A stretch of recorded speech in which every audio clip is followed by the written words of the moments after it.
The first tip is understand the basics of photography. If you want to start your photography and you want to be a photographer and you want to enjoy photography, you need to understand the basics of photography. You need to know the functions of your camera, whatever camera you're using. You need to know about ISO exposures, you know about aperture, shutter speed, triangle exposure, about exposure meter, about that goddamn histogram is very important. And start taking photo with your phone if you don't have any camera. That day you can get the framing right. Because nowadays with the help of technology, you know, most of cell phones, they have very decent photo shooting ability.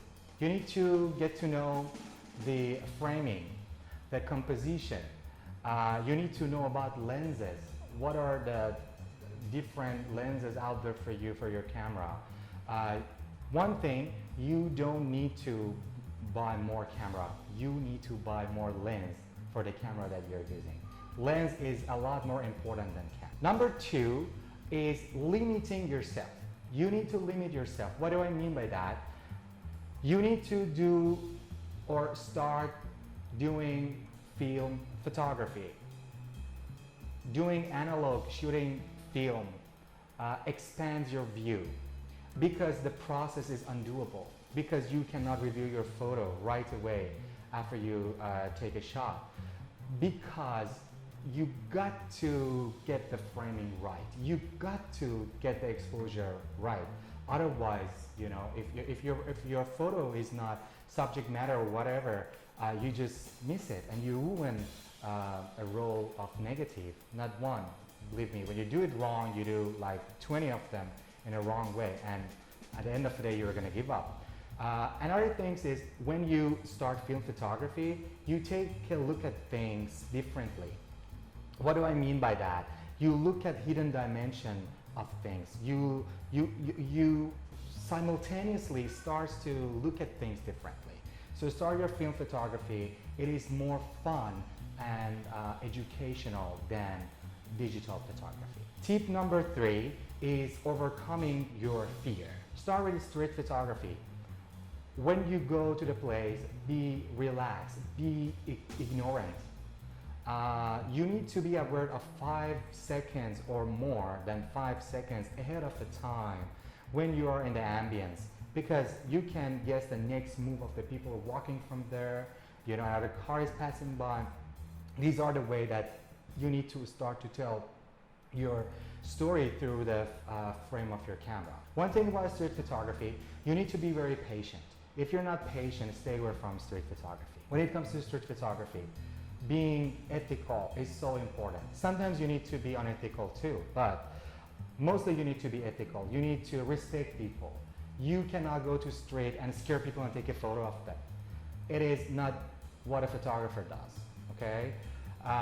You need to work on a sense of curiosity. You need to be all the time conscious when it comes to street photography, because you easily can just you know, lose the moment, beautiful moments that you can take a shot of. Tip number 4 is about focusing on quality of the shots that you are taking, not in the quantity of the shots. You need to stay away from cliche. You need to stay away from stereotypes. You need to say something new. We need the photographer. We don't need a photographer. We don't need another photographer. This world is full of photographers. We need someone new, someone who comes up with different ideas, the unseen angle of a street, you know, something that hasn't been shot before. Don't take easy shots. Don't take monkey shots. You need to say something new. Tip number 5 is asking, so what? Question of yourself every time that you want to press the shutter button. Okay, I'm gonna take a photo of that cat. I'm gonna take a photo of those couples kissing by the corner of the wall, okay? So what? What I'm trying to convey, what story I'm trying to tell, okay? Is this about ambiguity? Is this about harmony? Is this about human? What I'm trying to say, so what? This is what I learned from John Free, that he always says, don't take monkey shots. And this guy is amazing because That's the ideology behind his shots, you know? He takes a shot differently. Like, it is his signature. When you look at a photo, you know, okay, it's taken by John Free. So I took this lesson from him. So don't forget that you need to tell your story through the frame of your camera. You need to keep shooting. Rome wasn't built in one day, okay? And it's not like overnight success. You need to keep shooting to, you know, to perfect all of your skills. Tip number 6, this is the last tip, and it's very important. It is about you need to make your way to make money with your camera. If you don't make money with your camera, at the end of the day, what will happen is you will sell your camera and all of your equipment for a song, or you just store it in the storage.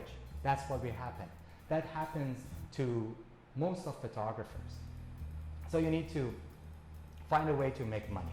The day that you make money is your payoff day.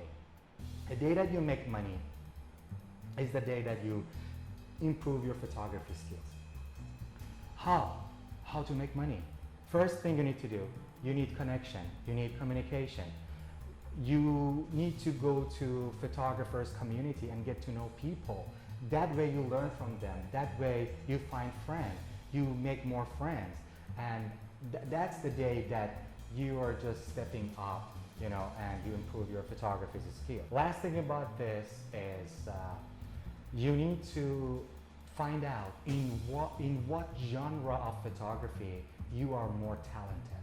You're gonna be better street photographer, better product photographer, okay? You're gonna be like better nude photographer, I don't know. You need to find out. You need to find out what you want. You need to find out in what genre of photography you are more talented. This is very important to get to and practice. Becoming a photographer is not an easy job, and it is a matter of practice. Photography is all about art and science. Photography is all about communication, and being that person is not easy. Thanks for watching. See you next time.